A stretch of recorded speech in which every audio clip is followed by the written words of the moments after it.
Face à Félix Tshisekedi, Moïse Katumbi remonte sur les rings, nous apprend Congo Nouveau. Les présidents d'Ensemble pour la République s'élèvent contre l'idée d'une réforme de la Constitution, une idée fermement défendue par plusieurs voix du camp présidentiel qui assume de vouloir amener le chef de l'État vers un troisième mandat pour Moïse Katumbi. Cette réforme serait une trahison. Il rappelle ainsi que Félix Tshisekedi lui-même faisait partie du combat contre cette réforme il y a 10 ans, lorsque Joseph Kabila était au pouvoir. Bahati Lukwebo interdit de quitter le pays, nous apprend, et journal, selon plusieurs sources concordantes, sa demande d'autorisation des sorties du territoire a été rejetée par le bureau du Sénat, une décision lourde de sens dans un contexte où l'ancien dignitaire est déjà fragilisé par ses prises de position controversées, notamment sa déclaration contre tout changement de la Constitution. Pendant 7 ans, le nouveau deuxième vice-président sera élu le 3 avril, rapporte la tempête des tropiques. Premier candidat déclaré, le sénateur Norbert Bassengezi Katintima a officiellement déposé le dossier.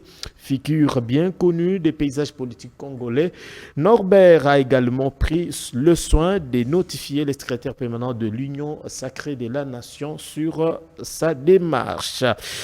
Accord de Washington, les FARDC lancent la traque des FDLR, annonce la machette à Kisangani. Le général Jacques Tchalingonza, commandant adjoint de l'état-major général des FARDC, a lancé hier dimanche au camp général Baouma la traque des éléments des FDLR encore présents sur le territoire congolais. Maître Richard Mpinda est avec nous sur ce plateau. Maître, bienvenue.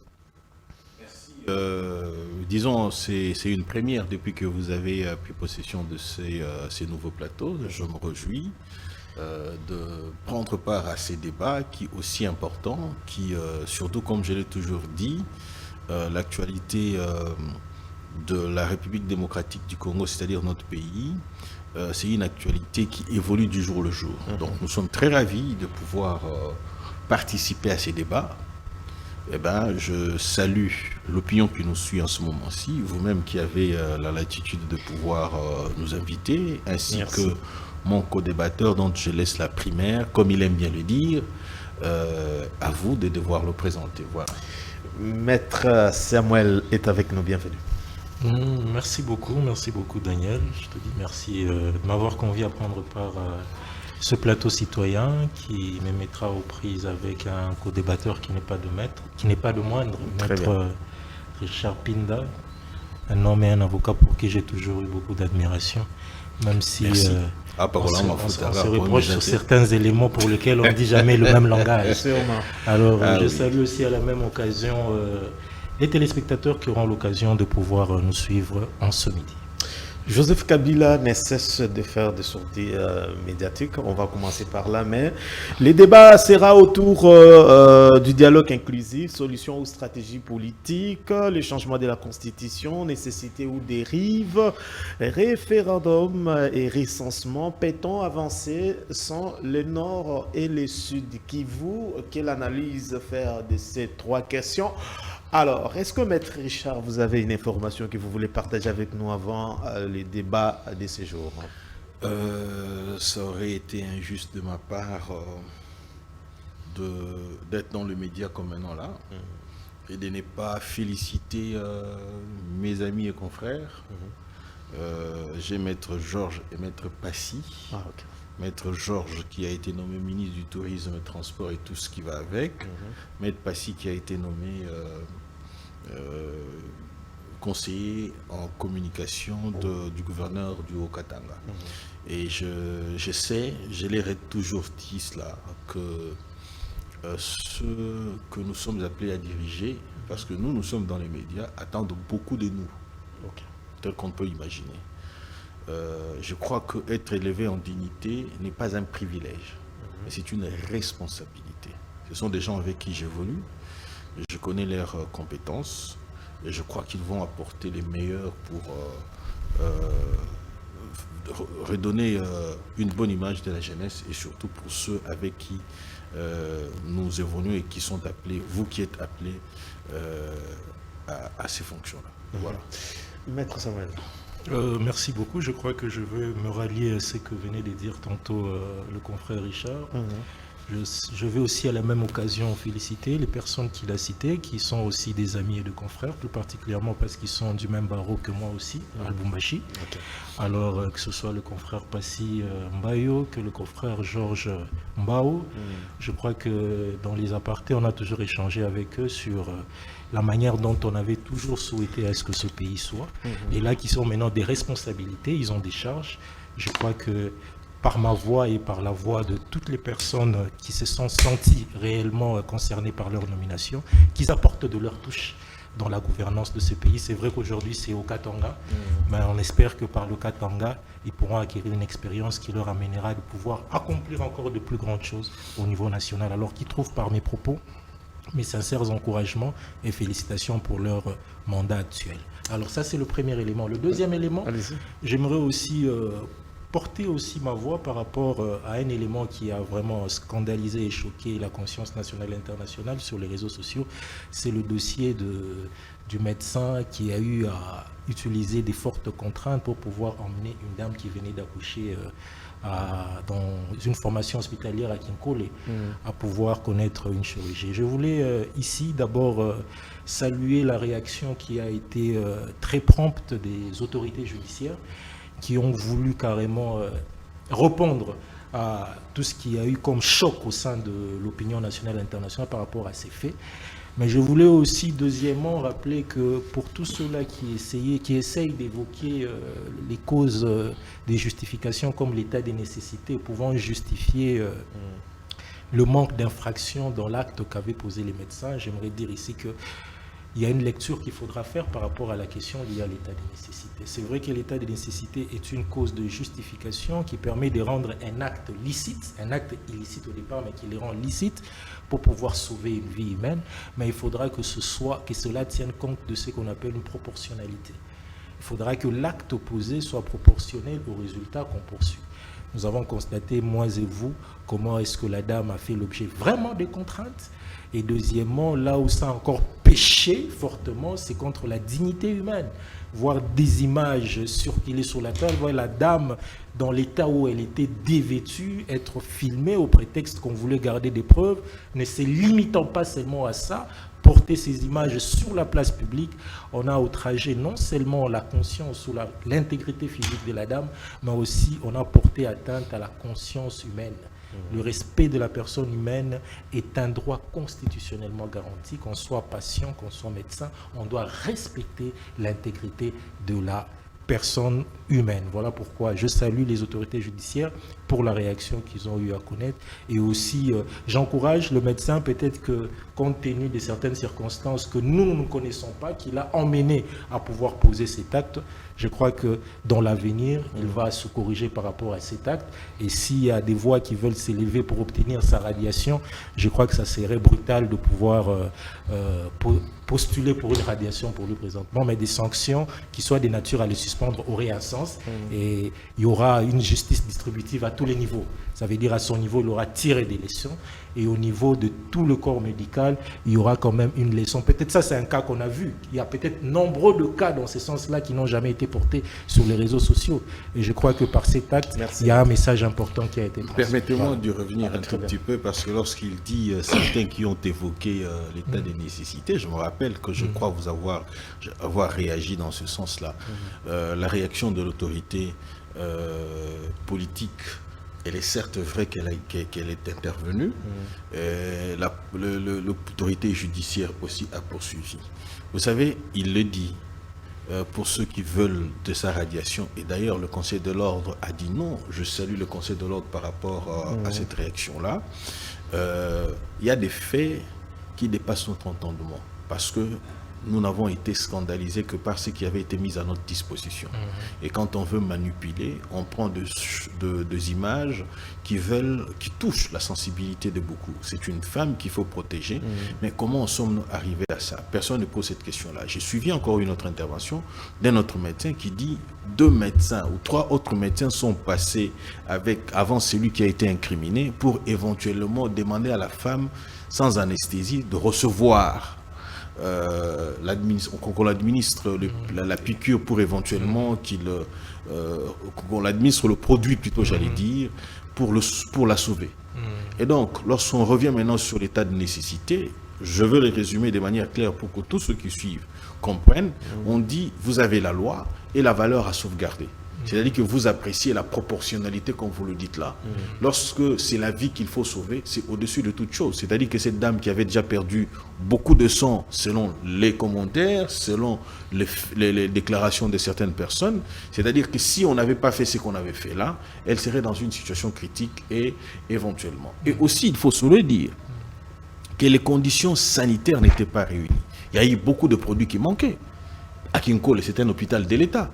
Qu'est-ce que l'État a fait pour que l'on n'en arrive pas à ça? Et je pense aussi qu'il y a la responsabilité de l'État. Je suis du pouvoir. Je pense qu'il y a la responsabilité de l'État pour que ce médecin se soit retrouvé dans ces conditions-là et qu'il apprécie par lui-même et qu'il trouve que c'est ce qu'il fallait faire pour éventuellement qu'on puisse administrer. Je ne dis pas, comme vous l'avez dit tout à l'heure, qu'il y a eu, certains pensent qu'il n'y a pas d'infraction. L'infraction est là, la violence qui a été faite à la femme, ça nous a sensibilisé, touché notre sensibilité pour que nombreux ceux qui, moi j'ai condamné dans un premier temps, mais lorsque j'ai essayé de m'interroger, j'ai essayé d'en savoir plus et j'ai reçu des informations qui, à mon entendement, on devrait atténuer la peine, qu'elle ne soit pas la plus sévère possible compte tenu de tous ces facteurs-là. Parce qu'on doit, vous le savez, nous avons les causes d'exonération et les causes de justification. Et donc, tenant compte de ces éléments, je pense que ceux qui vont se prononcer, le pouvoir judiciaire va agir de manière aussi à préserver cet homme qui a pris une décision courageuse que 3 de ses collègues qui sont intervenus avant,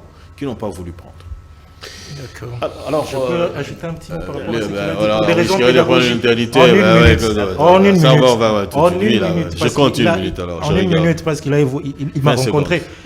Alors, j'aimerais dire ici, l'état de nécessité, c'est défini comme il a dit, mais ça aurait un sens par rapport à la contrainte qui a été posée sur la dame en vue de sauver sa vie. J'en conviens. Mais par rapport au fait qu'il y a eu la diffusion des images, ça je suis d'accord. Portant atteinte je suis d'accord. Non. Ça je suis d'accord. Je suis d'accord. En principe. Une justification. Non. Je suis d'accord. Je suis d'accord sur le principe. Alors, excusez-moi, pardon, 30 secondes.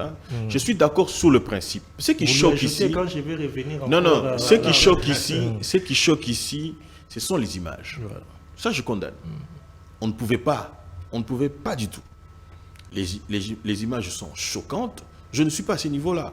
À ce stade-là, je condamne celui ou celle qui a mis sur la place publique et celui qui a ordonné même que l'on mette sur la place publique. Vous voyez ça? Donc sur ce point, je suis vraiment d'accord avec vous. Mais moi, je considère plus le médecin.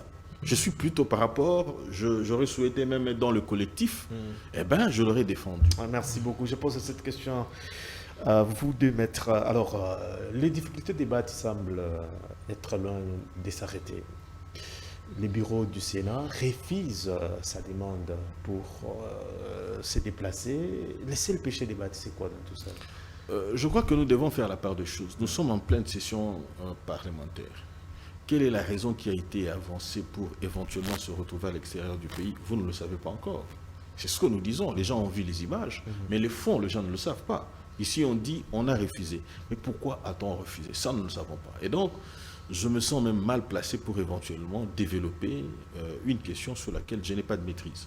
J'aurais souhaité, bien sûr, comme je connais déjà l'adresse, la nouvelle adresse de Congo-Buzz, je reviendrai éventuellement pour m'apaisantir sur cette question. Maître Saman.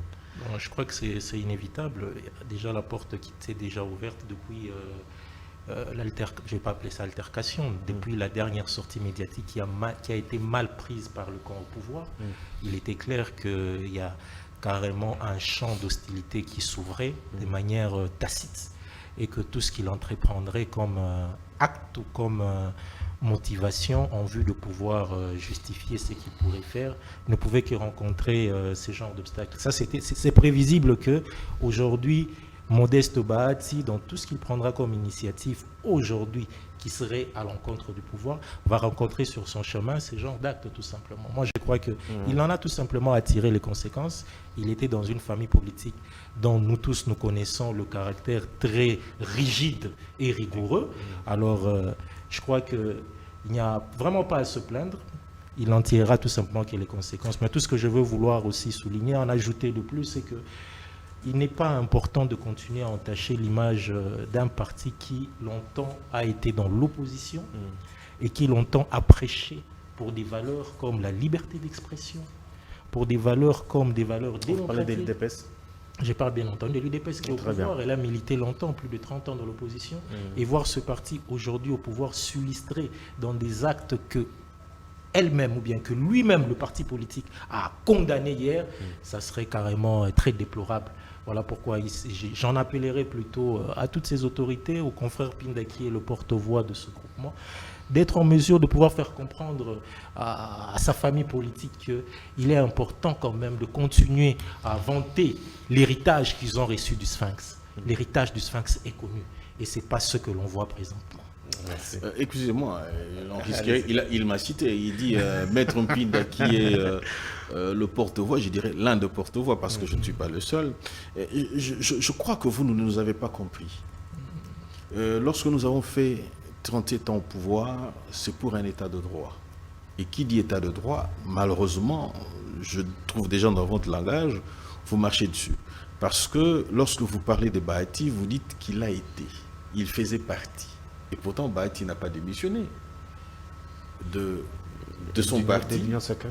Non, de son parti en tant que membre, ou qu'il aurait retiré son parti, la FDC. Ah, donc, déjà à ce niveau-là, il y a un problème. Je l'ai dit quelque part, je le redirai encore.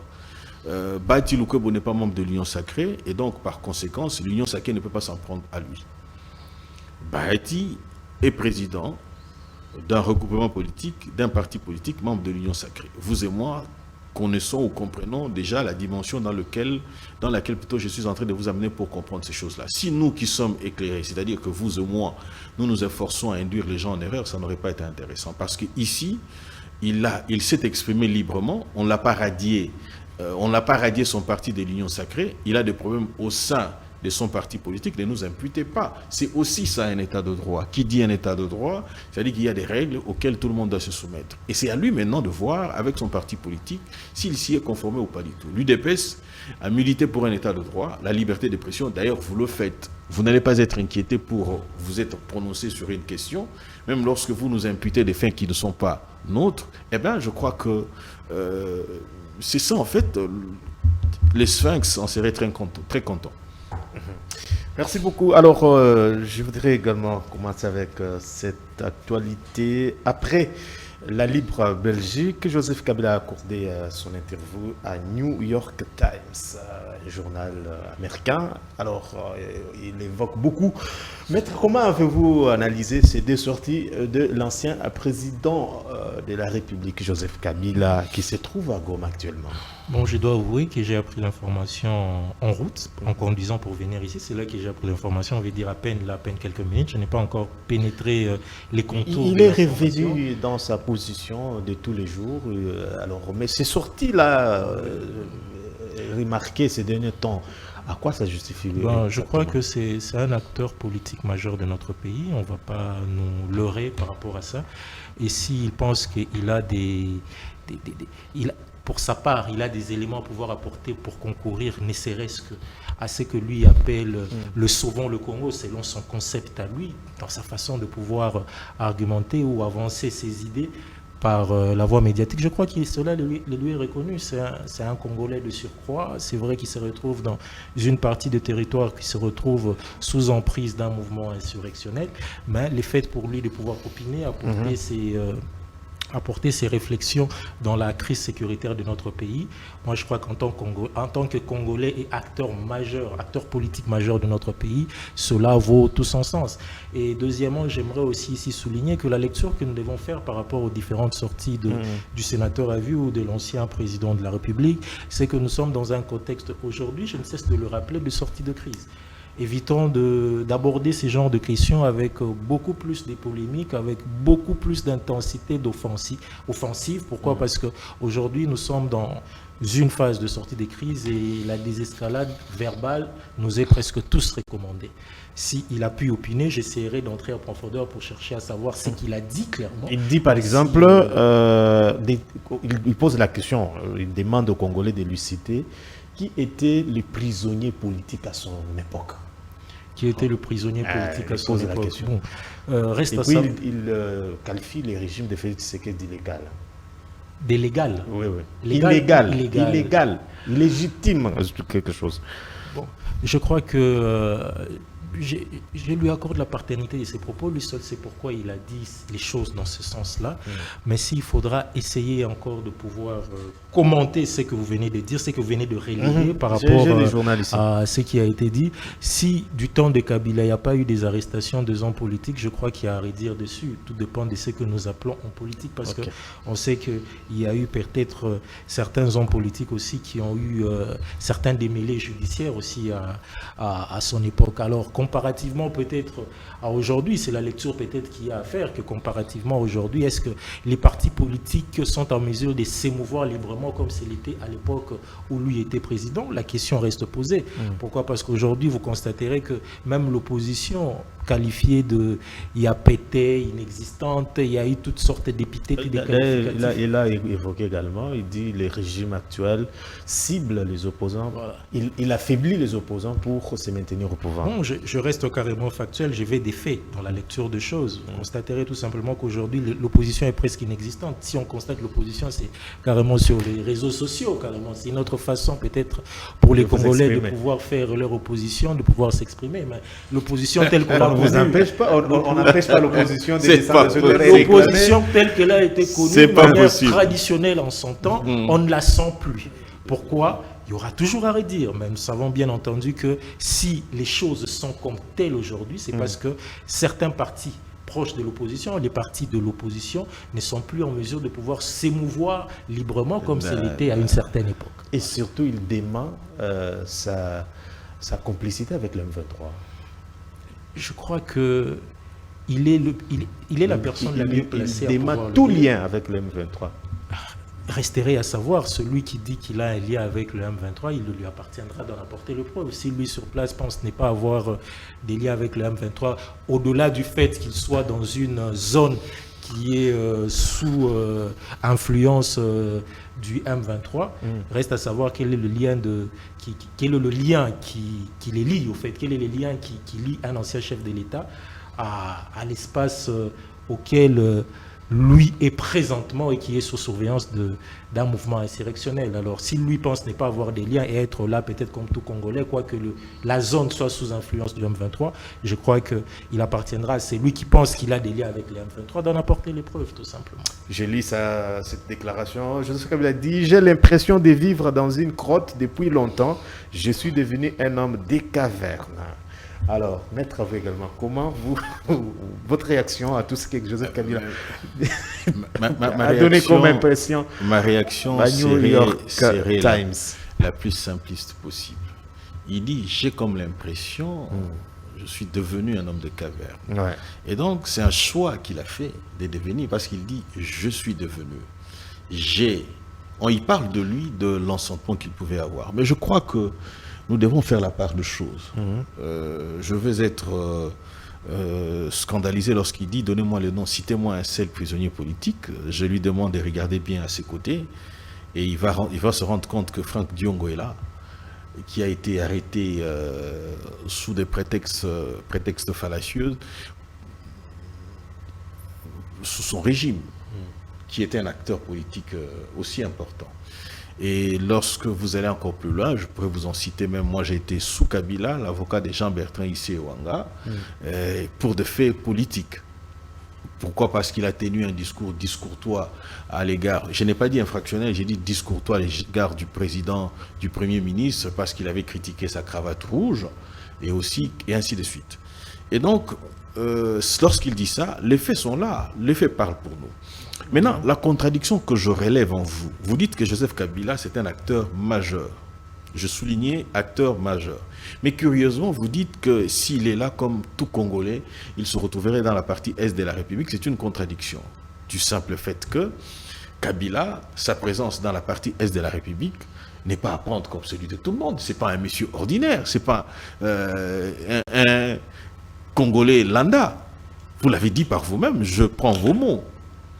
C'est un acteur majeur. Et donc, lorsqu'un acteur majeur prend position, vous conviendrez avec moi que cette position est analysée d'une certaine manière. Eh bien, la position sur laquelle que Joseph Kabila a pris, qui dit n'avoir pas de lien, mais il y a déjà un lien que lui-même a établi lorsqu'il dit « je partage les aspirations, les attentes, les revendications de M23 ». C'est déjà un lien établi parce qu'il partage une même pensée.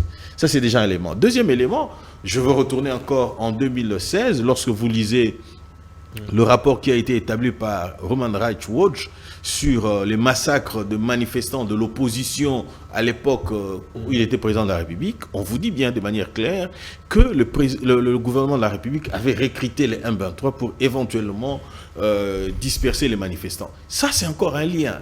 Et donc, vous conviendrez avec moi qu'il a initié de consultations. Les résultats des consultations, il ne l'a partagé qu'avec ceux qui étaient à l'Est de la République. Et donc, quand on parle de lien, je ne voudrais pas non plus vous évoquer, parce que vous allez me dire, parce que vous êtes du pouvoir, parce que tout ce que vous voulez, ainsi de suite, tout ça, ok?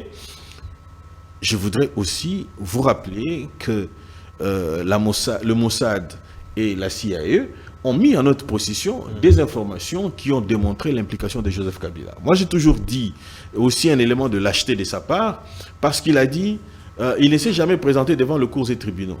Ici, je salue encore Moutamba, parce que j'estime que Moutamba était beaucoup plus courageux que lui. Encore, il y a beaucoup d'éléments sur lesquels. Il dit, par exemple, que le pouvoir ici, en place, est un pouvoir illégitime. La question est celle de savoir, est-ce que c'est à lui qu'on revient d'appréciation de la légitimité ou la légalité d'un pouvoir en place? Pas du tout. Donc, vous conviendrez avec moi, déjà, même en le disant ainsi, il établit encore un autre lien. Il faisait allusion à l'accord qu'il garde de la Non, mais il y a un problème. Je l'ai toujours dit. Si l'accord était pour mettre la République en difficulté et que Tshisekedi l'a roulé, moi j'encouragerais Tshisekedi à continuer d'agir ainsi. Parce que ce qui est plus important, c'est la République et non pas les individus. Ça, c'est d'abord un aspect des choses. Aujourd'hui, il a encore prétendu qu'il était la seule personne à détenir la copie de cet accord. Mais il y a un problème, vous êtes avocat. Vous êtes avocat. Pour que personne ne prétexte en ignorer le contenu, il faudrait que les deux parties, parce que c'est la loi des parties si accord il y avait, ok, cela serait la loi des parties. Mais chacune des parties, et d'ailleurs, lorsque nous établissons le contrat, et autres, vous le savez, nous avons toujours tendance à mettre une disposition ou éventuellement une incise pour dire que cet accord est établi en deux copies. Pourquoi? Pour que les partis en présence puissent éventuellement en posséder. Mais qu'est-ce qui dit qu'il ne viendrait pas avec une histoire falsifiée pour faire croire à l'opinion que c'est simple, c'est de la mathématique élémentaire ou de... C'est trop simple, vraiment trop simple de dire que je suis la seule parce que j'ai estimé que ça allait se retrouver dans les réseaux sociaux. Mais Kabila se prend pour qui? Quelqu'un a conclu pour dire... Il Kabila demande de lui citer un prisonnier, quelques prisonniers. J'en ai cité deux. Deux. Jean-Bertrand Issé-Ouanga et son ami aujourd'hui de Sauvons le Congo, Franck Diongo, par exemple. Ils sont nombreux. Ils sont nombreux. Jean-Claude Mouyambo. Ils sont nombreux. Jean-Claude Mouyambo qui a même reçu une balle, je crois, au pied. Ils sont nombreux. Certains sont même morts, je crois. Donc, je crois qu'à ce stade-là, Kabila n'a pas de leçon à donner. Parce que lorsqu'il lui dit que les partis politiques ne peuvent plus se mouvoir en République... Non, attendez un peu. Vous dites, il a encore il a fait une comparaison très intéressante lorsqu'il dit par exemple la préemption des partis politiques comme on le savait dans le temps, ce n'est plus la même chose. Ah non, mais c'est nous l'opposition, nous sommes au pouvoir. Francine Yomba Mais il est... l'a dit également sur Vous êtes au TV5. pouvoir et vous êtes Il est difficile aujourd'hui de faire l'opposition au pays. Non, mais c'est clair. Nous avons... Il évoque la dictature, attendez. observez. Non. Attendez. Nous sommes partis de la rue pour le Chutez, pouvoir. maître, Je chute, on a excusez-moi, je vais faire un exercice, une comparaison. Nous sommes partis de la rue pour le pouvoir. OK? Et ils ont commencé au pouvoir et ils vont aller dans la rue. Mais ils doivent s'adapter, ils ne s'en sortent pas. C'est ça la difficulté en fait. Nous sommes des habitués de la rue. Et ils nous remplacent mal. C'est ce qui fait qu'ils soient en difficulté telle qu'elle. Mais aussi, l'opposition a une identité dans ces pays. L'opposition, c'est nous, l'UDPS.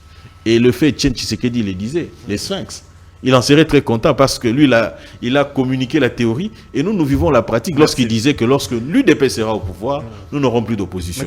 En fait, c'est juste la première question liée à la thématique. Merci beaucoup. Sur Joseph Kabila. Merci beaucoup. Je crois que je vais essayer de réagir, rebondir rapidement par rapport à ce que vient de dire mon estimé confrère.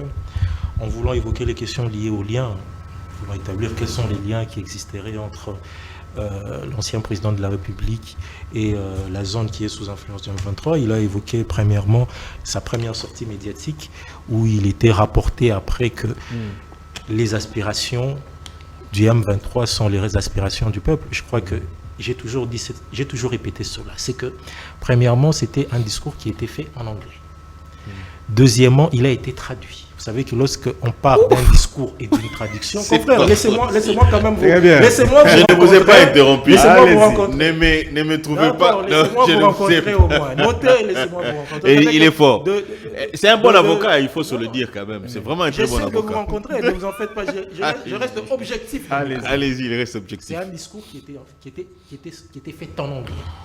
Et vous savez, d'un discours à la traduction n'est toujours pas parfaite comme on l'a souhaité. Alors, le fait pour lui d'avoir eu à dire cela et que cela soit traduit dans l'opinion de cette manière, moi je crois qu'il est question de pouvoir prendre ça sur une dimension plus idéologique. Tout simplement. Mais lorsqu'il dit, parce qu'il lui appartient à lui de pouvoir nous dire clairement qu'est-ce qu'il entendait par ça. Quoique les discours a été traduit en français. Parce qu'il y a un discours qui, à l'origine, était en anglais et a été traduit, je ne sais pas, par ChatGPT que tu aimes bien ou je ne sais pas par quoi d'autre. Ça a été traduit après et de cette traduction, on a tiré que cette simple phrase-là, un discours qui s'était fait pendant près de 10 minutes, on n'en retient qu'une seule phrase, c'est laquelle? C'est que les aspirations M23, ce sont les aspirations du peuple. Reste à savoir le contenu qu'il accordait à cela. Ça, c'est le premier élément. Je veux le dire, ne vous en faites pas. Je veux le dire, ne vous en faites pas. Deuxième élément du lien que le confrère Richard venait d'évoquer tantôt, c'est le rapport Human Rights Watch qui disait en son temps qu'il y avait des éléments du M23 au crépuscule du pouvoir de Kabila qui étaient arrivés sur Kinshasa pour pouvoir essayer de pouvoir endiguer toutes les marches par une répression qui était à de moments sanglante. Moi, je crois que Human Rights Watch est une organisation, certes, des droits de l'homme respectée et respectable à travers le monde, mais elle peut en aucun cas se substituer aux juridictions classiques.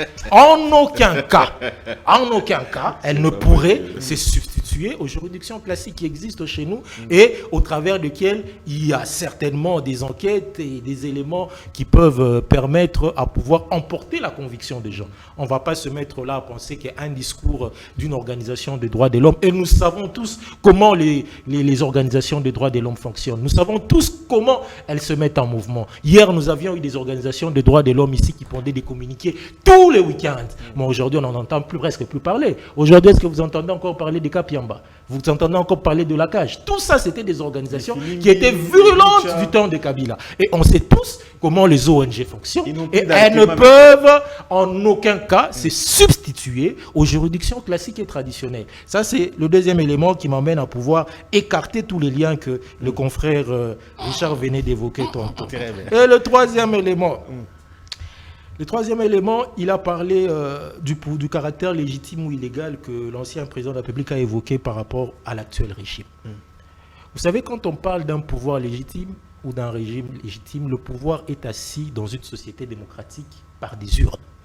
nous sommes en République démocratique du Congo, le pouvoir émane des urnes. Et si, quand on dit que le pouvoir émane des urnes, on évoque ou on sous-entend tout simplement un processus électoral.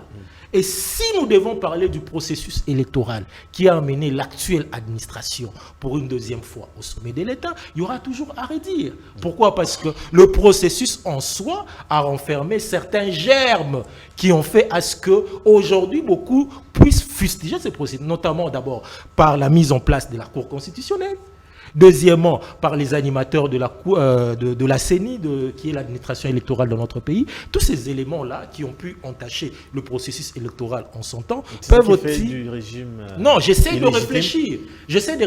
J'ai besoin ici de dire ceci, que quand on parle de l'illégalité ou du caractère illégitime d'un pouvoir, on parle notamment de la source du pouvoir. La source du pouvoir dans une société démocratique, ce sont les urnes. Et quand on parle des urnes, l'on sous-entend indirectement un processus électoral. Et nous savons tous le processus électoral qui a emmené l'actuelle administration pour la deuxième fois au sommet de l'État, comment il s'est effectué par des élections que nous avons connues de 7 jours et de 7 nuits. Nous savons comment elles se sont passées. Nous savons comment est-ce que le bureau de la Commission électorale nationale indépendante a fait l'objet de plusieurs contestations. Et nous savons tous aussi à la chute comment est-ce que la Cour constitutionnelle, qui est la structure qui au final confirme le résultat de la CENI, a été composé ou est composé à nos jours. Voilà pourquoi j'ai dit que partant de tous ces éléments-là, il reste à savoir si réellement le processus a été crédible, susceptible de pouvoir qualifier ce pouvoir d'être légitime ou légal. Et pour le reste, et pour le dernier élément, laisse-moi peut-être chuter par là avec ta permission, c'est de l'hypothèse selon laquelle il existerait un accord que le président Tshisekedi aurait passé avec son prédécesseur et qui serait à ce jour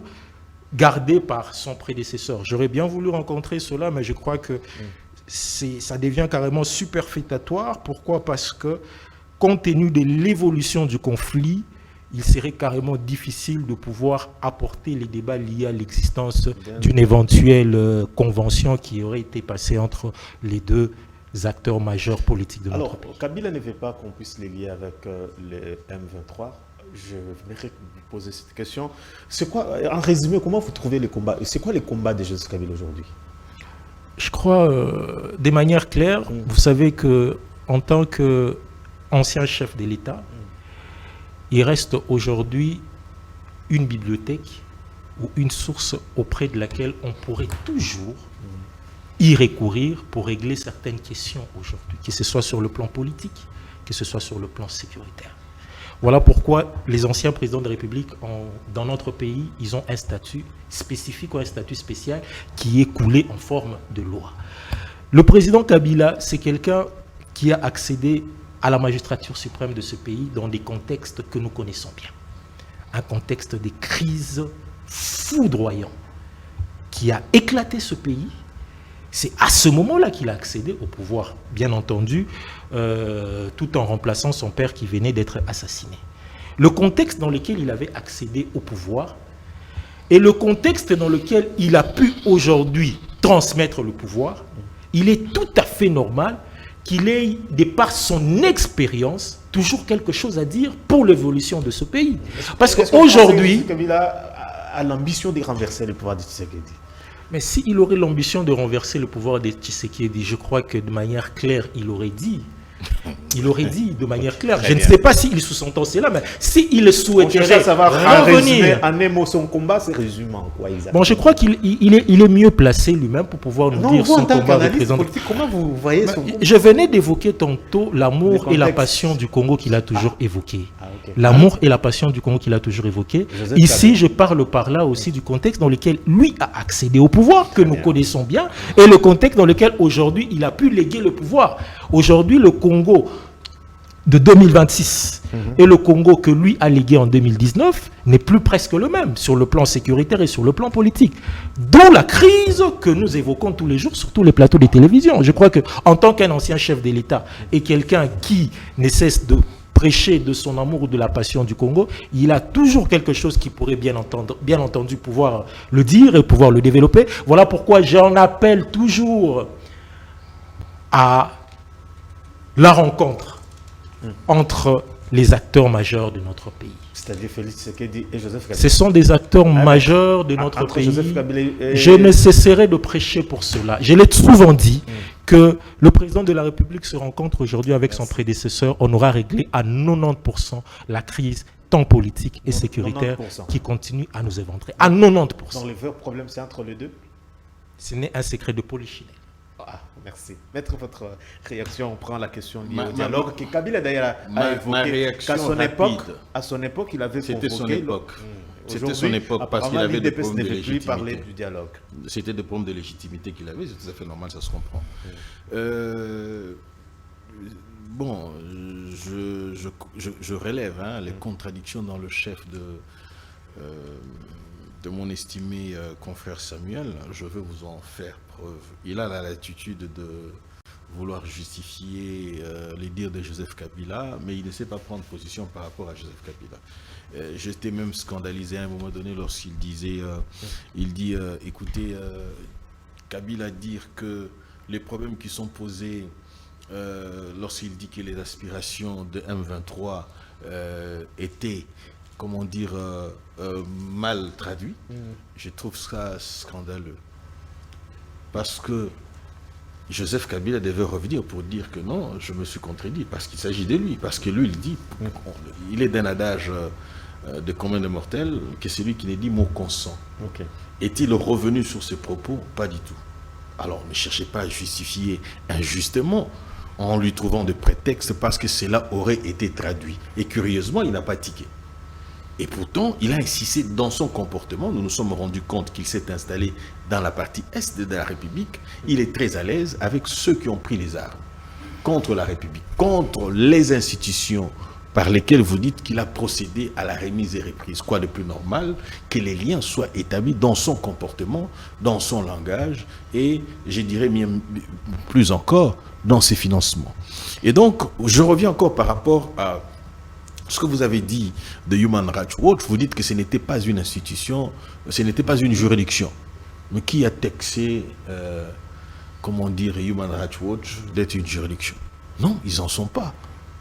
Non, les rapports de Human Rights Watch passent pour vous pour des paroles d'évangile, tout simplement. Voilà pourquoi nous disons que même à ce niveau... Vous êtes dans un autre volet. Okay. Je reviens, j'insiste sur le fait du caractère juridictionnel. Human Rights Watch n'est pas une juridiction, mais c'est une institution qui apprécie les actes posés par les uns comme les autres.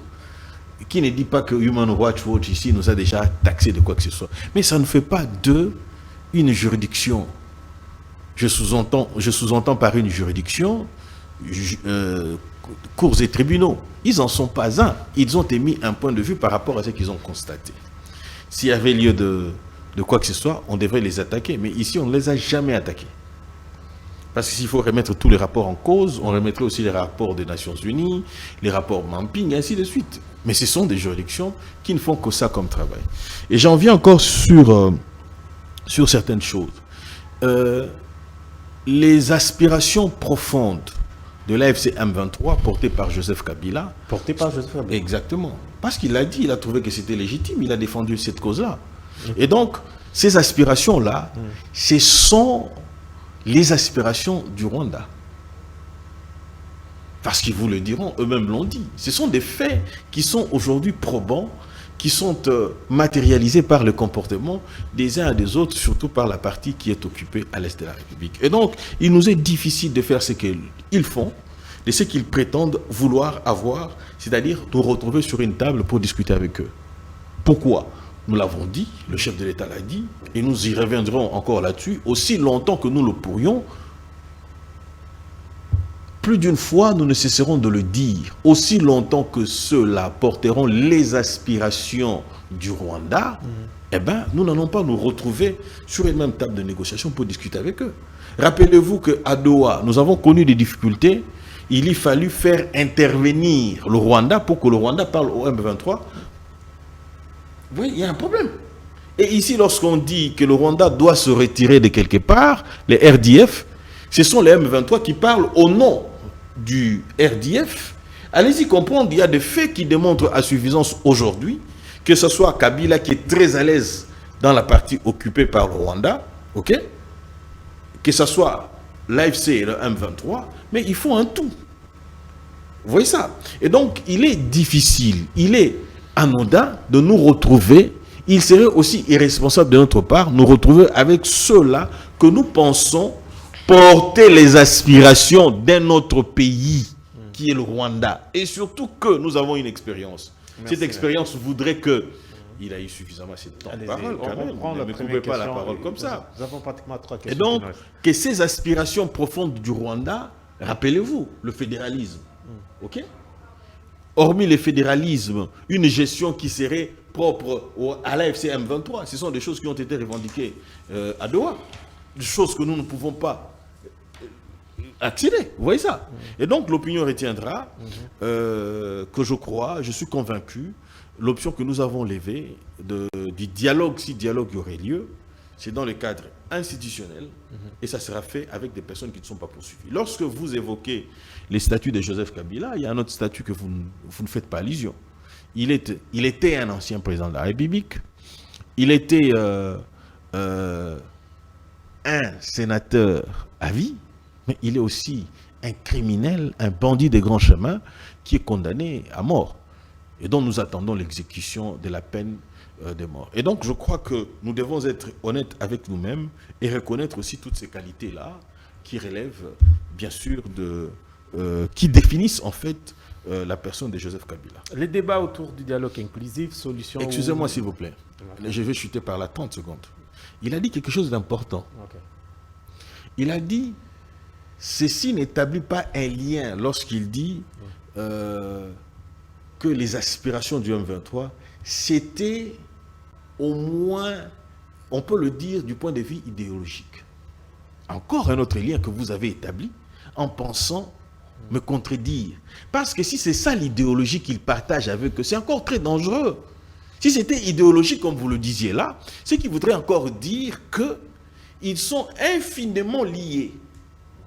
Vous voyez ça? Et donc, ce qui voudrait dire que ce n'est plus un secret pour nous d'établir le lien entre Joseph Kabila et les autres. Merci. Les débats autour du dialogue inclusif, solution ou stratégie politique. Maître Samuel, vous avez suivi Maître Richard, qui ne veut pas les dialogues avec ceux qui ont pris les armes. Oui, je crois que ça rencontre même sa chute que je voulais rencontrer tantôt, mais je vais l'aborder directement. Je crois que j'ai entendu de manière très religieuse et attentionnée l'estimé confrère qui a, dans son exposé, chuté par le fait qu'il serait irresponsable. Il a souligné ça de manière claire, irresponsable pour le pouvoir aujourd'hui de négocier avec certains autres Congolais qui se retrouvent aujourd'hui, soit, peut-être là il parle peut-être de ceux-là qui se retrouvent à Goma. Je ne sais pas si dans la liste, là, il y ajoute peut-être ceux-là qui sont aussi en exil. Mais moi, ici, je vais lui dire que, estimé confrère, je crois que vous êtes un politique suffisamment rodé et je ne vais pas vous apprendre ici que le dialogue fait partie de la respiration d'une vie politique. Et lorsqu'on a des divergences que l'on n'est pas en mesure de pouvoir aplanir, c'est autour d'une table que cela se fait. Parce que ne pas vouloir le faire, nous avons deux options. Soit nous intensifions la guerre et nous aggravons la crise sécuritaire dans laquelle nous nous retrouvons. Soit on se retrouve autour, tous les Congolais se retrouvent autour d'une table, parlent le même langage et on sort d'une crise. Je ne vois pas en quoi est-ce que ça entacherait. Je ne vois pas en quoi est-ce que ça entacherait l'image d'un régime. Je ne vois pas en quoi cela entacherait. Sauf si, peut-être, il y aurait de manière sous-entendue des intérêts liés à cette crise sécuritaire dans laquelle nous sommes. Mais s'il n'y a pas des dividendes qu'on aimerait tirer de la crise sécuritaire dans laquelle nous nous retrouvons, mais pourquoi est-ce qu'on ne se retrouverait pas autour d'une table entre tous les acteurs politiques? Que ce soit ceux-là qui se sont retrouvés en dehors du pays, que ceux-là qui sont au pays. C'est pour décourager un peu cette manière de faire à tout moment, prendre les armes. Alors, c'est pour en finir une fois pour toutes. Vous savez, l'espace politique est une sorte de boîte de Pandore. On n'a jamais su combien des têtes peuvent en sortir. C'est ça le monde politique dans lequel nous sommes. Ce n'est pas un monde idéaliste. C'est pédagogique. Voyez-vous? C'est pédagogique. Non, ce n'est pas un monde idéaliste. Nous ne sommes pas dans un monde idéaliste, un monde des bisounours ou un monde... C'est le milieu politique où les données peuvent changer, où les motivations peuvent se justifier par certaines données. C'est dans ce monde dans lequel nous nous retrouvons. Je suis parmi les personnes qui découragent la prise des armes comme alternative aux frustrations lorsqu'on est à Kinshasa ou lorsqu'on est au pays. Je décourage cela. Mais je décourage aussi le fait de pouvoir frustrer les partenaires politiques que nous avons. Parce que tant que les frustrations auront pour cause la difficulté de pouvoir cohabiter dans la gestion ou dans la gouvernance du pays, ça donnera toujours lieu à tout ce que nous constatons aujourd'hui. Je condamne tous les deux aspects. Je les condamne. Mais aujourd'hui, on va faire un procès sur les intentions des gens où on doit aujourd'hui se mettre autour d'une table pour sortir de la crise dans laquelle nous sommes. Parce que vouloir régler aujourd'hui les problèmes de la manière comme vous dites, vous voulez donner aux gens des leçons, vous voulez dire aux gens que non, on a besoin de décourager telle chose, tel mouvement, mais ça serait un argument qui passerait où ? Dans le contexte dans lequel nous sommes en République démocratique du Congo, un pays qui a plus ou moins 9 frontières. Et quel type de frontières nous avons? Des frontières poreuses dans lesquelles nous nous retrouvons. Et dans quelle situation nous retrouvons en République démocratique du Congo? Un pays qui se retrouve carrément dépendant de la main occidentale. Vous pensez que dans ce genre de contexte, on est en mesure de pouvoir gérer tout ce que l'on veut comme vœu, à savoir décourager les personnes à prendre les armes? Moi, je crois que ça serait un vœu qui serait pieux. Nous sommes des personnes suffisamment informées sur la chose politique. S'il faudra régler le problème, le Congo est un pays qui doit être reconstruit. Oui. Au cas où bon, peut-être la démarche liée aux rebelles, la question va se traiter à l'extérieur comme la démarche de Doha et l'opposition qui n'a pas pris des armes. Alors, on va organiser un dialogue et puis on termine. Non, mais pourquoi on aurait une multiplicité des dynamiques, une multiplicité des structures pour pouvoir parrainer un dialogue? Pourquoi? Nous savons tous qu'il y a des dynamiques qui ont été mises en mouvement. Nous avons au niveau régional, nous avons les accords de Washington entre le Congo et le Rwanda, et nous avons au niveau interne les accords, les discussions qui se passent au niveau de Doha entre le gouvernement et le M23. Voilà. Voyez-vous? Alors, il faudra peut-être, pour ceux-là qui n'ont pas pris les armes, pour l'opposition politique non armée, peut-être pour l'opposition politique non armée, mais lorsqu'il faudra qu'il y ait un dialogue, je crois qu'il ça serait le lieu le plus indiqué où tous les Congolais, que ce soit les Congolais qui sont dans l'opposition non armée ou tous ceux-là qui sont à l'Est, se retrouver autour d'une table. Ça ne serait pas une première en République démocratique du Congo. C'est vrai que nous décourageons cela, mais nous ne devons pas nous accrocher à cet argument qui risquerait d'être un faux fuyant en vue de pouvoir pérenniser la crise. C'est ce que nous ne voulons pas. Voilà pourquoi vous constaterez qu'il y a des voix qui s'élèvent aujourd'hui pour parler d'un troisième mandat. Il y a des voix qui s'élèvent aujourd'hui pour parler d'un référendum. Il y a des voix qui s'élèvent aujourd'hui pour pouvoir dire que le président n'a pas de mandat, mais il a des missions. Est-ce que ce n'est pas des dividendes qu'on veut tirer tout simplement de la crise sécuritaire dans laquelle nous sommes? Donc vous voulez dire que la situation sécuritaire profite au régime? J'ai bien dit, il ne faudrait pas donner cette impression. C'est cette impression que nous ne voulons pas. Voilà pourquoi il est important et impérieux, pour des raisons existentielles, que tous les Congolais se retrouvent autour d'une table afin de pouvoir sortir de la crise dans laquelle nous sommes. Vous avez également 6 minutes. L'opinion retiendra qu'il est en difficulté de s'exprimer, allais-je dire, clairement. Parce qu'il est dans des contradictions. Relevez-les.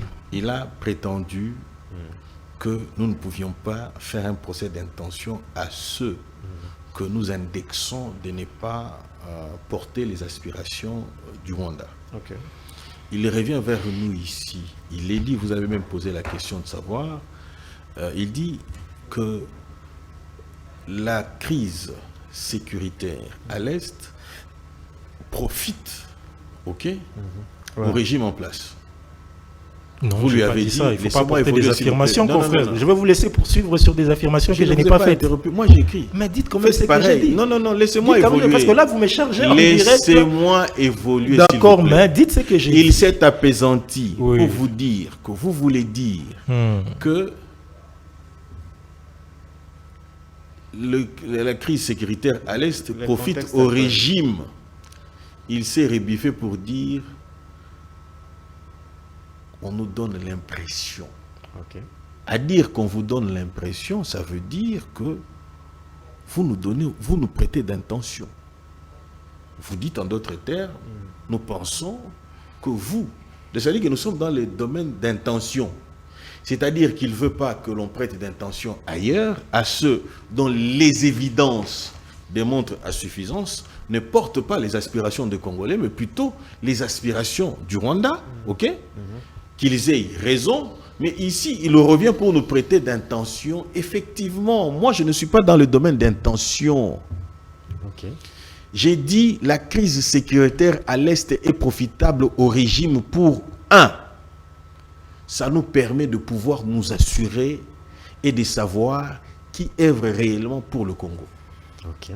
2. Cette crise sécuritaire a permis à ce que nous puissions penser éventuellement à renforcer l'armée de la République démocratique du Congo.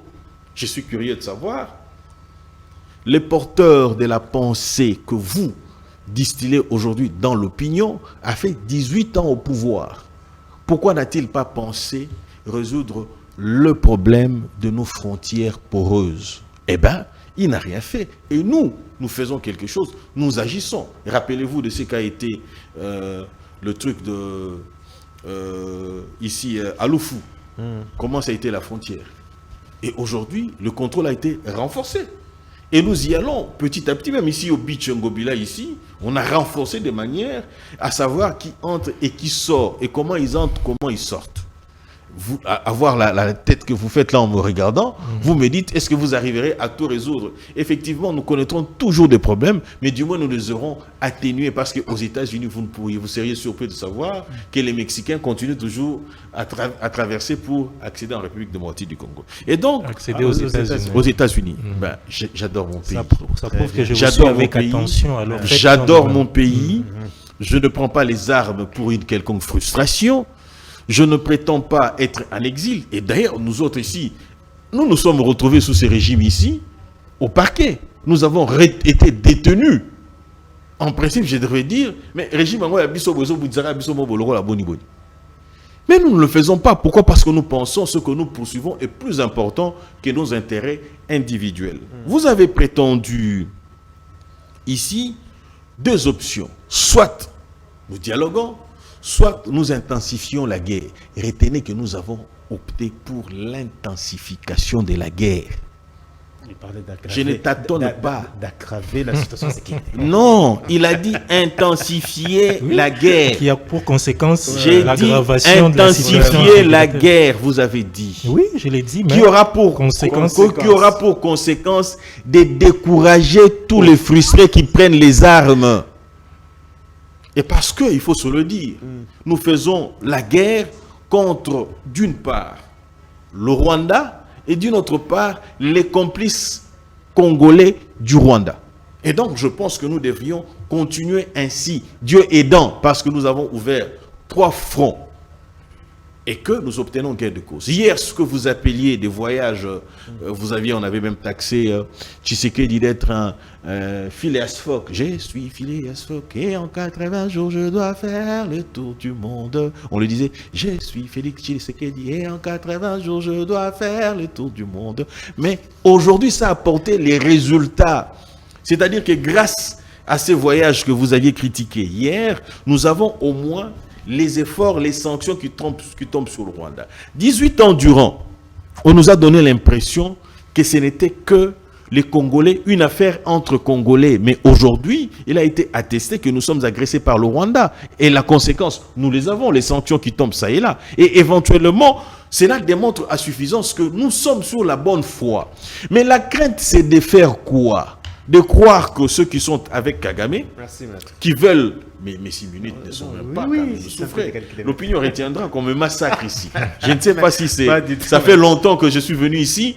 Voilà pourquoi on voudrait me sanctionner, mais je ne pense pas qu'ils veuillent le faire ainsi. Et donc, je disais, 18 ans durant de gestion de Joseph Kabila, on nous a fait croire que la déstabilisation de la partie Est de la République, ce n'était qu'une affaire entre Congolais.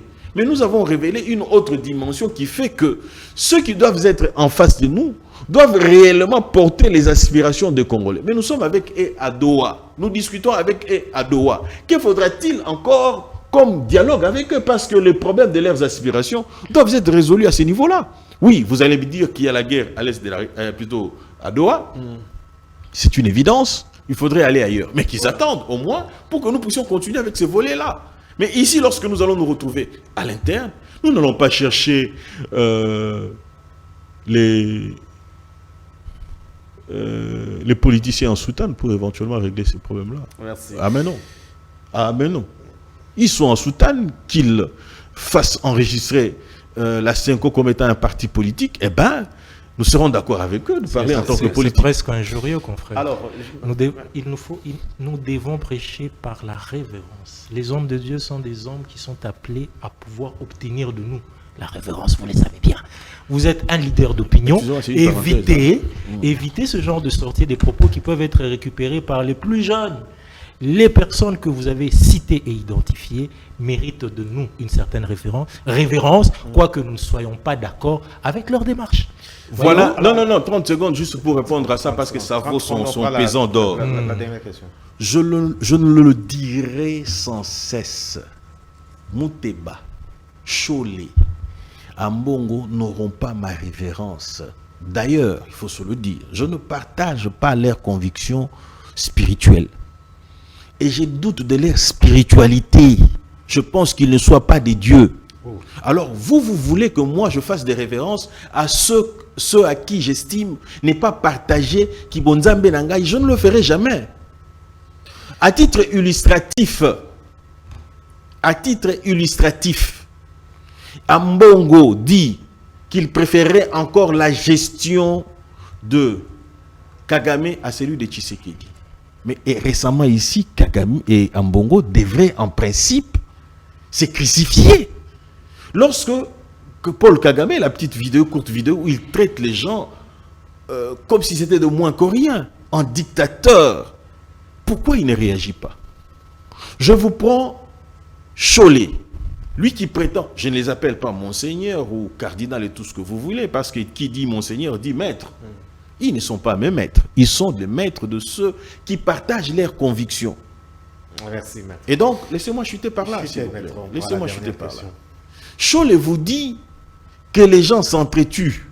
Et pourtant, nous sommes dans une logique où Cholé a porté les discours du Rwanda pour dire que les Banyamulenge étaient tués par les Congolais. Et d'ailleurs, je vous informe en passant que Kagame est en train de monter pour éventuellement tuer encore des Banyamulenge à Minembwe et faire porter les chapeaux au FARDC. C'est un fait actuel. Et c'est là, c'est les discours qu'a toujours tenu Cholé. C'est les discours qu'a tenu Cholé dans ce sens pour dire que non, on tue les Banyamulenge. Et pourtant, nous ne sommes pas dans cette logique-là. Merci. Les intérêts de Cholé, Merci. des Ambongo et de Mouteba sont tournés ailleurs. Ambongo l'a dit, et Mouteba l'a dit. Ça n'enlèverait à rien à la personne que vous êtes de les appeler Monseigneur. Très bien. Ça n'enlèverait rien à la personne. Voilà pourquoi Ça aurait été, c'est plus facile. Je connais parfaitement l'estimé confrère. C'est un avocat, un brillant, et il est tenu par des règles professionnelles. Ce que vous voyez sur le plateau, c'est un personnage. N'attachez pas ce qu'il dit à ce qu'il fait. Très bien. Non, mais moi, j'engage ma garde les révérences à l'endroit des prélats. Nous devons être revenants à leur endroit, quoique nous ne partagions pas toujours leur opinion. Ils ont certes leur faiblesse dans leur démarche, mais ça reste des personnes voilà ce qui, que dit à notre égard, méritent une révérence. la parole de Dieu. Merci beaucoup. Donnez-moi 3 secondes Oui. seulement. 3 secondes. La révérence qui est due à un homme de Dieu, c'est en fonction de son appréhension de la parole de Dieu. Voilà ce que dit la Vous Bible. êtes S'il vous avocat, plaît, vous n'êtes s'il vous pas plaît, pasteur. s'il vous plaît. Vous êtes avocat, vous n'êtes pas pasteur. J'ai une casquette Vous que n'êtes vous pas n'avez. théologue. J'ai une casquette que vous. C'est une autre J'ai dimension une que vous ne maîtrisez pas. On va non, pas s'éterniser non, dessus. s'il On vous va pas plaît. s'éterniser Laissez-moi dessus, parler. frère. Je ne vous dérange pas lorsque On vous prend la parlez. dernière question. Il S'il nous vous- reste Laissez-moi quelques chuter, s'il vous minutes. plaît. Il Je nous reste- tiens vraiment à ce il nous reste que. quelques minutes. Désolé, 30 secondes. Qu'il ne m'interrompt pas. La parole de Dieu nous exhorte d'être de modèles en conduite, en parole et en charité. Est-ce que ces hommes-là y répondent? Deuxièmement, la parole de Dieu nous dit, ok, qu'un homme de Dieu, qu'un évêque doit être irréprochable. Je n'en invente rien. Lorsque vous me regardez comme ça, je comprends que c'est une dimension que vous ne m'imaginez pas. Vous me voyez dans une autre dimension, dans une autre casquette, dont vous n'avez pas de maîtrise. Vous dites, ah bon, c'est lui qui parle de ces choses-là. Merci, Ah Maître oui, Richard. On prend la étant dernière question. investi de cette Je mission-là pose la de Dieu, question, je vous informe aujourd'hui Maître que je Samuel. suis aussi pastoral. Alors, la dernière question. Les élections, référendum et recensement, peut-on avancer ça, le Nord et le Sud Kivu? Merci beaucoup pour votre dernière question. Je crois que l'opinion a quand même compris que ici, ce qui est dit ici, ayant un caractère pédagogique, nous devons aussi prêcher par... Parce qu'en étant leader d'opinion, il y a des histoires que nous devons éviter de faire, de peur que ce soit mal appréhendé. Vous savez, les gens qui nous regardent sur le plateau peuvent penser que le confrère Pinda peut manquer de courtoisie et d'élégance, alors que je sais que c'est un avocat élégant et courtois. Alors voilà pourquoi j'ai dit que tout ce qu'il dit sur ces plateaux, c'est un personnage. Laissez-moi ne pas aller dans ce sens. Non, laissez-moi. Simplement Le Christ, le modèle du au prélat. Les modèles. Je vous interromps parce que vous m'aviez cité. Nous sommes déjà, il reste bon, laissez-moi terminer. Je reviendrai là-dessus. Notez quand même, vous allez revenir dessus. Alors, par rapport à la question du référendum. Élection, référendum, recensement, peut-on avancer sans le Nord et le Sud Kivu? Sans oublier la menace de Joseph Kabila, la soudanisation. Voilà pourquoi vous... indirectement, vous me rejoignez dans le sens où j'étais en train de dire tantôt.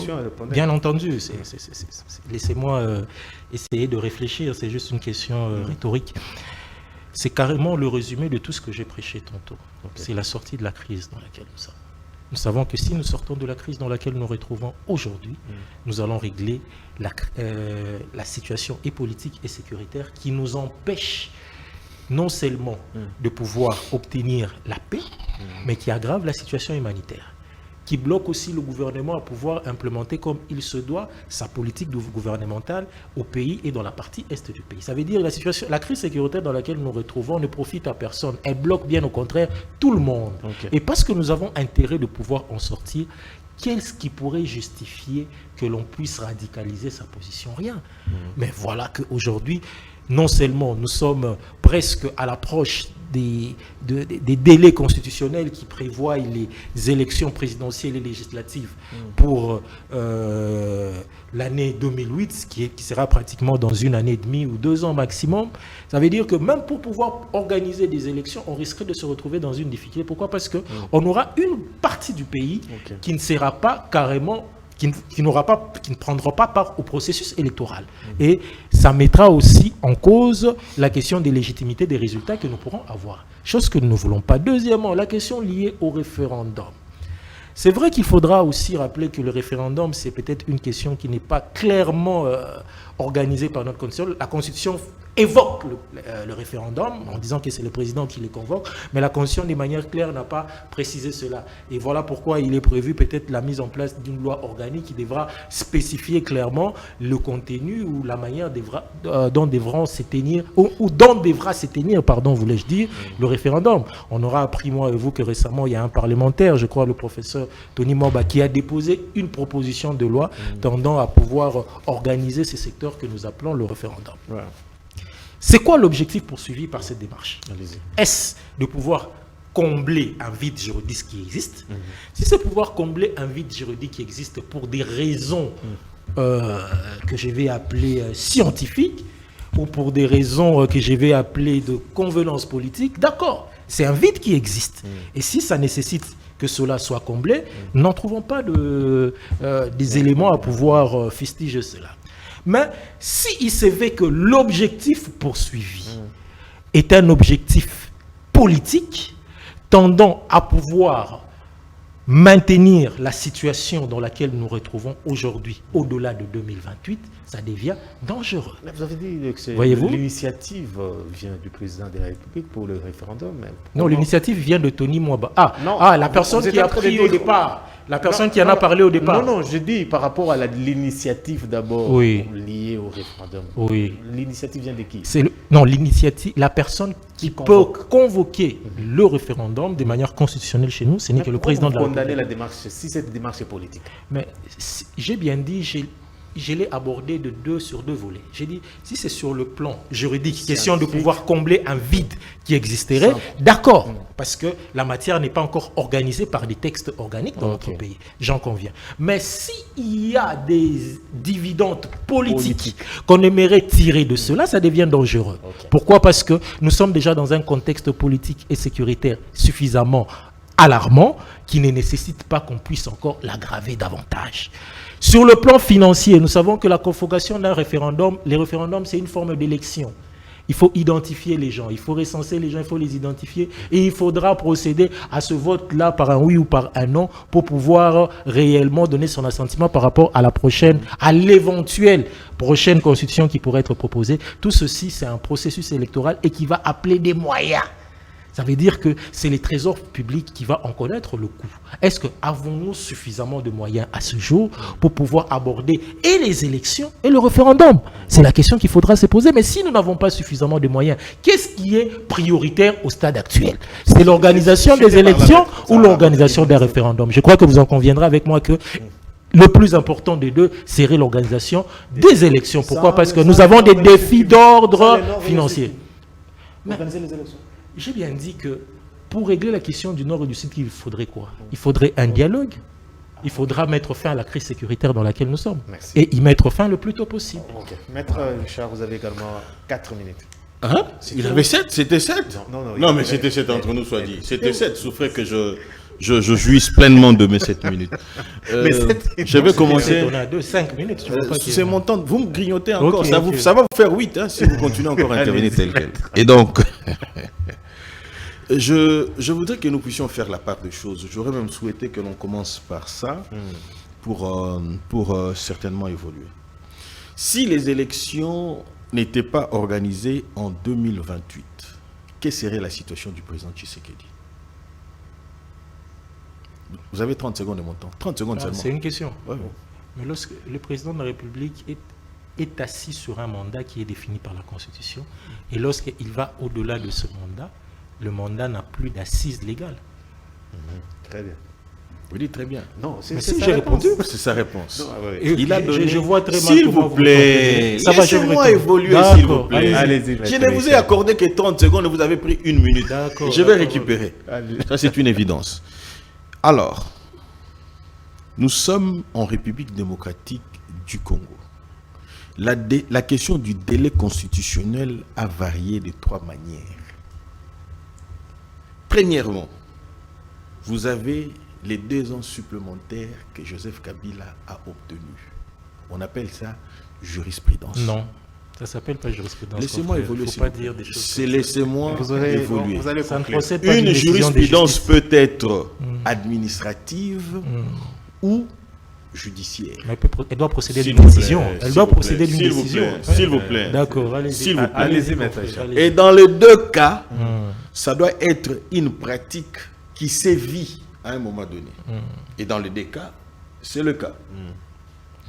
Deuxièmement, nous avons un arrêt de la Cour constitutionnelle qui rend les mandats d'un président de la République indéfinis. Parce que cet arrêt de la Cour constitutionnelle, obtenu en 2015, dit « Les présidents de la République restent en place jusqu'à l'investiture du président élu. » Et donc, lorsque nous arriverons en 2028, élection organisée ou pas, Tshisekedi a la latitude soit de glisser pour 2 ans, soit de glisser de manière indéfinie. Pourquoi? De manière indéfinie. De manière indéfinie. Pourquoi? Nous avons des brèches juridiques ou administratives qui le lui permettent. Les observateurs avertis, c'est-à-dire si à l'opposition on en avait, ils auraient dû attaquer ces décisions-là. Ils peuvent encore l'attaquer aujourd'hui pendant que nous parlons ici. Okay. Vous voyez ça? Parce que ce sont des brèches qui sont ouvertes. Vous voyez? Vous voulez du droit, mais c'est le droit. Vous voyez ça? Et donc, j'en viens. La question ne se pose pas, je suis disponible, vous le savez. Un maître, le lundi prochain. Je n'ai pas de problème à ça. Je n'ai pas de problème à ça. C'est bon? Je n'ai pas de problème. Vous me grignotez encore de mon temps. Nos téléspectateurs. Vous me grignotez encore. Non, laissez-moi oui, conclure. Et donc, j'en viens encore pour dire ceci. Ceux qui ont la latitude d'apprécier la disponibilité pécuniaire, c'est-à-dire de l'argent pour organiser les référendums d'une part et les élections d'une autre part, c'est nous. Vous voyez ça? Parce que c'est nous qui connaissons la marmite. Fouamba n'est pas de l'opposition. Fouamba est du pouvoir. Fouamba est de l'UDPS. Fouamba gère avec nous. Okay. C'est-à-dire que ce n'est pas à vous de réfléchir sur si ou si. Non. Maintenant, pour en savoir plus, vous dites, si Tony Mwaba aurait initié la loi référendaire pour des dividendes politiques, ah non, non, pas du tout. Je vous le dis, nous sommes en politique. Et en politique, lorsqu'on pose les actes, c'est pour des dividendes politiques. On m'apprécie, lobby a posté. Et puis, on a géré Mboka. C'est politique ce que nous faisons ici. Mais au nom de quoi on viendrait couvrir un vide juridique du moment où ce vide juridique ne nous serait pas profitable. Et ça ne serait pas non plus un péché que nous aurions commis en faisant un projet de loi référendaire pour que nous puissions nous maintenir le plus longtemps possible au pouvoir. Ça n'aurait pas été un péché. Et d'ailleurs, ça ferait de nous des très bons stratèges. Parce que, en tant que parti politique, c'est la conquête du pouvoir, nous l'avons déjà conquis. Et maintenant, le maintien au pouvoir le plus longtemps possible. Et donc, c'est tout à fait normal et légitime. L'opinion doit retenir ce qu'ici. L'opinion retiendra, s'il vous plaît, je voudrais chuter. Vous le savez d'ailleurs, lorsque je dis non. Si les répliques, je réplique. Et donc, l'opinion retiendra que nous sommes en politique. Ce qui nous partage avec nos frères de l'opposition, ce n'est pas une question de droit. Parce que l'article 5, il l'a dit lui-même, que ça énonçait la possibilité du référendum. Est-ce que les matières pour lesquelles il faut aller au référendum ou pas du tout sont reprises dans la Constitution? Non. Non. On dit consulter le peuple. C'est le souverain. En réalité, le référendum, c'est un mode d'expression de la souveraineté du peuple. Merci. Et donc, eux n'ont pas à nous interdire de initier le changement de la Constitution. Nous non plus, nous n'avons pas à leur interdire d'initier le non-changement de la Constitution. Et par voie de conséquence, nous allons vers le souverain primaire qui doit exercer son droit de souveraineté dans les urnes au travers les élections que nous appelons le référendum. Merci. Et donc l'opinion retiendra, je chute, l'opinion retiendra, nous irons au référendum, nous allons demander à notre peuple de changer de constitution et nous allons l'obtenir. Et la question était posée sans le nord et le sud. Oui, c'est une question très intéressante. Vous Moi, j'ai dit, je réponds à cette question. Après, maître, on retient quoi aujourd'hui? Bon, ce qu'on aura à retenir aujourd'hui, c'est d'abord que le contexte dans lequel on se retrouve présentement, qui est le contexte marqué par une crise sécuritaire et une crise politique, nécessite à tout prix que les acteurs tous se retrouvent autour d'une table afin qu'on sorte de la crise pour quelques raisons. Lesquelles? C'est qu'il est important que nous puissions retrouver l'unité, la réunification du territoire national. Deuxièmement, il est important que le gouvernement puisse réellement implémenter sa politique gouvernementale, même dans la partie est du pays. Troisièmement aussi, il est important que nous, le peuple, que nous puissions, au délai constitutionnel, revenir pour pouvoir choisir nos dirigeants. Voilà pourquoi j'étais en train de parler des défis d'ordre financier concernant le référendum. C'est vrai qu'il a parlé du référendum en disant que c'est eux qui connaissent ce qu'il y a dans la marmite. Sûrement. Oui, nous ne connaissons pas ce qu'il y a dans la marmite, on ne sait pas ce que vous préparez, mais on peut en sentir l'odeur. Quand tu prépares dans ta marmite, on sent l'odeur. Et c'est quoi l'odeur qu'on sent aujourd'hui? On sent l'odeur qu'il y a certains fonctionnaires qui ne sont plus payés. Ah bon? Bien entendu. On sent l'odeur, c'est lequel? Qu'aujourd'hui, qu'on recourt à certains bons du trésor pour payer les fonctionnaires. Les bons, quand on parle du bon du trésor, ça veut dire on recourt à des créances, ça veut dire on sent l'odeur de ce qu'il y a dans votre marmite. Voilà pourquoi, alertés par cela, nous venons vous dire que entre l'organisation d'une consultation référendaire qui appelle des moyens colossaux et l'organisation des élections, s'il y a un choix à faire dessus, c'est d'abord organiser les élections. Si réellement vous aimez le pays, comme vous l'avez dit, laissez à ce que, après les organisations des élections prochaines, que si seulement c'est l'UDPS qui va rester au pouvoir, elle pourra réorganiser par l'entremise d'un prochain président le référendum, si seulement il y aura une prochaine constitution. Mais par rapport au... en une minute, il a parlé du cadre... En une minute, il a parlé du cadre... Je voulais parler du cadre illégal parce qu'il a maintenu le cadre illégal par rapport à l'organisation des élections au pays chez nous. Il a parlé de l'éventualité selon laquelle le président de la République resterait au pouvoir après 2028. Il a évoqué premièrement la loi, il a évoqué la jurisprudence qu'il a citée de la Cour constitutionnelle et il a évoqué aussi les cas du glissement que nous avons connu du temps de Joseph Kabila. J'aimerais dire ici, confrères, le cadre légal de l'organisation des élections présidentielles en République démocratique du Congo est connu et ce cadre est fixé par la Constitution et par la loi électorale. C'est uniquement lorsque celle-ci ne sont pas suffisantes pour régler une question, qu'on peut recourir à la Cour constitutionnelle. Mais pourquoi est-ce qu'on n'attaquerait pas? Mais pourquoi est-ce qu'on n'attaquerait pas la dite décision? Laissez-moi vous dire, pourquoi est-ce qu'on n'attaquerait pas la dite décision? C'est parce que vous savez bien que les décisions de la Cour constitutionnelle sont inattaquables. Elles peuvent faire l'objet. Les décisions de la Cour constitutionnelle sont rendues en premier et dernier ressort. Et par rapport au cas du glissement, par rapport, je cite par là, confrère, par rapport au cas du glissement, par rapport, mais laisse-moi terminer par là. Déjà la parole. Je vous connais quand même respectueux. Je vous connais respectueux. Je concède. L'opinion retiendra une chose. En cas de non-organisation des élections, la Constitution dit que le président de la République reste en place jusqu'à. Cela entre même en contradiction avec la disposition qui voudrait que le président puisse être remplacé par le président du Sénat et organiser les élections dans les 3 mois ou au nom du jour. Il le dit bien en contradiction. S'il vous plaît, laissez-moi m'exprimer. Décision qui entre en contradiction. Laissez-moi m'exprimer. Donnez des arguments à ceux-là qui veulent maintenant ici, oui, je leur donne des arguments. C'est ça la question. Je leur donne des arguments. Laissez-moi m'exprimer. J'ai dit cela enterré même en contradiction avec cette disposition-là. Mais cependant, il se pose un problème. La pratique a voulu que l'on puisse glisser. Lorsque je parle comme ça, c'est du bon sens scientifique. Merci. Vous voyez ça? Parce que déjà, le fait d'être arrivé à 5 ans sans avoir organisé des élections vous met directement, automatiquement dans l'incapacité de pouvoir continuer à gérer.